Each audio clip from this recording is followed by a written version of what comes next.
I'm happy to share with you a few timeless life values that are really going to help us hopefully navigate this world successfully. How do we actually live our lives? By certain ideals. Certain people are religious, certain people are very spiritual, certain people are very idealistic. There's some people who actually admire certain leaders and they try to live like they do or live by their preachings and teachings.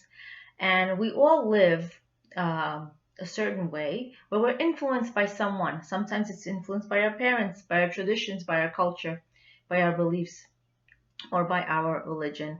So it's important for us to know that the way we live our life is actually shaped by certain knowledge that we have, by certain experience that we have, by the way we grew up, and certain ideals that we have adopted.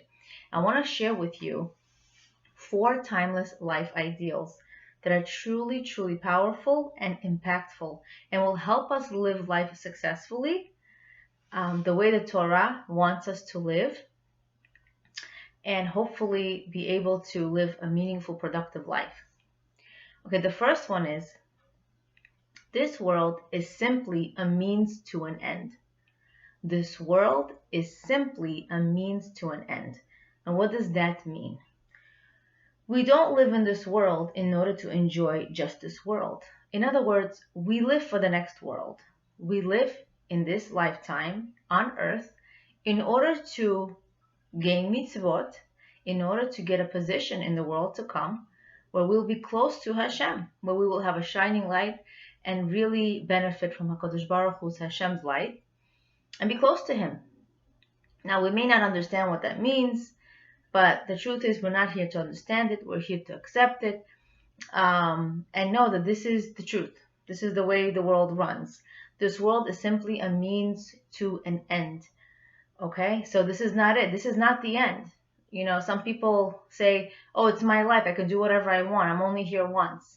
No, because if that would be true, then people would live like animals. And some people, unfortunately, do live like animals. You know, they just are instinctual. If they're upset, they're angry, they'll let the world see it. If they want something, you know, they want to be with someone, they want to act a certain way, they want to say something, it's all just instinctual, it's impulsive, and it's not ethical, it's not moral. People behave in murderous acts because they live in this world. They live for this world, here and the now. Yeah, right? They live for the steak that they will have that night. In other words, that's not why we're here, right? We're here, Hashem throws us different challenges, not to scare us, not to hurt us, not to punish us, but challenges are opportunities to be close to Hashem, right? We don't ask for challenges, that wouldn't be proper, but Hashem throws us challenges for each of us, customizing it in His own way, just for us, and it is for us to get closer to Him, right? It's not because we've been doing something wrong and He's punishing us. He's actually helping us be closer to Him. Now, when we blame and criticize and get upset and get, God forbid, depressed, that's when we don't see that truth, that we don't want to be, we're not ready to be close to Him yet.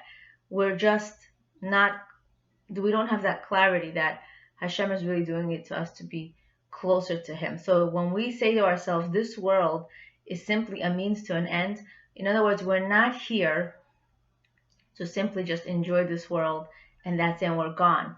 Our soul, our neshama, lives on forever. And forever is a very long time. So it's not like we get away with anything, right? Ignoring Hashem, pretending He doesn't exist, not believing in Him, does not make Him go away. As Rebbetzin Esther Schwartz says, it doesn't make Him go away. He's here, whether we believe in Him or not, whether we can admit to it or not.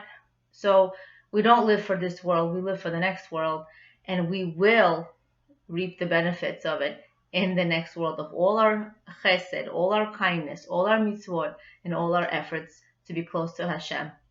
So remember, this world is simply a means to an end. All right? Number 2, down here we have no control, and up there we have 100% control.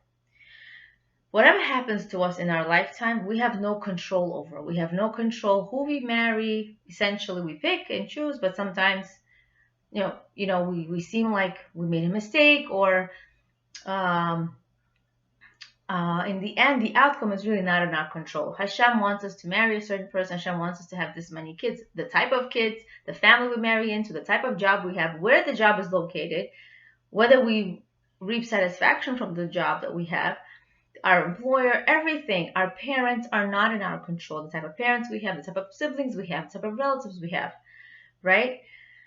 It's really not in our control, because everything that happens to us comes from Hashem.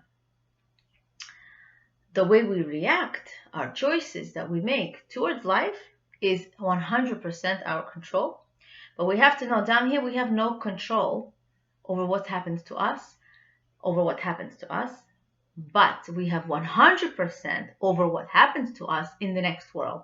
As I said earlier, we live for the next world. We don't live for the here and the now, right? We have 100% control what happens to us in the next world, because the way we act, the way we perform in this lifetime is going to actually impact how much control we have in the next world, which means we have control over our merits, right? We have control over which place we have next to Hashem. So if we want to be close to Him, which is obviously our intention, we need to know that we have zero control here and 100% control there. You can do everything right in your lifetime, and Hashem puts you through different tests and challenges, obviously to be close to Him, and it just doesn't make sense. And it's not supposed to make sense, because in this world, Hashem is hidden. He's not out there. He doesn't talk to us directly through messages, through prayer, through efforts to get closer to Him, through learning His Torah. So we are going to reap and benefit from a beautiful life down here by doing His mitzvot, and at the same time knowing I'm not here to understand. I'm here to do the best I can, and I will understand and see and merit all the amazing rewards in the next world. Okay, where I have 100% control over my merits. Number 3, we say to Hashem, you made me according to your will. Please help me to live according to your will. Hashem created us, our bodies, in order to function a certain way. We know that if we have a car and we put in water in the gas tank, the car will not run, and it will not run well, right? We have a body and it runs a certain way. We have to eat certain foods. We have to function a certain way in order to serve Hashem best. One of my good friends, she started eating better, and I asked her, what made you eat better? What motivated you? She said, is this what Hashem wants me to put in my body? She asked this question to herself. And whenever she eats something, she asks this question, and usually she'll just put back the foods that are not as healthy. And it helps her navigate her eating successfully with this mindset. Okay? So Hashem, you made me according to your will. According to your will, I'm created. My body functions a certain way. I am created a certain way with certain emotions, physical development, emotional development. Please help me to live according to your will, right? Help me to navigate this world successfully by the way you want it, right? My will should naturally be your will, Hashem, should naturally be my will, whatever Hashem wants. And we have to pray for this, and we have to want it, and we have to try, no matter where we stand. Okay. The last timeless value I wanted to share with you is, you did a mitzvah the right way if you think you did your best. Now, what does this mean? Oftentimes, we may perform some mitzvah trying to get close to Hashem. Whether you're praying for someone, whether you're doing an act of kindness towards someone. Now, sometimes in life, there's certain grades. Should I say this thing about this person? Should I not? Should I help this person? Should I not? Right? Maybe there's a lot of grays in life. There's really rarely black and whites. Something that's black and white is saying a blessing on a drink. That's a black and white mitzvah. But a lot of things in life are not black and white, right? Okay. But how do you know you did the mitzvah the right way? It's not the feeling that you get afterward. Some people will think, oh, it's the feeling. If I feel one, if I feel wholesome and fulfilled, I feel connected to Hashem. And that's not true.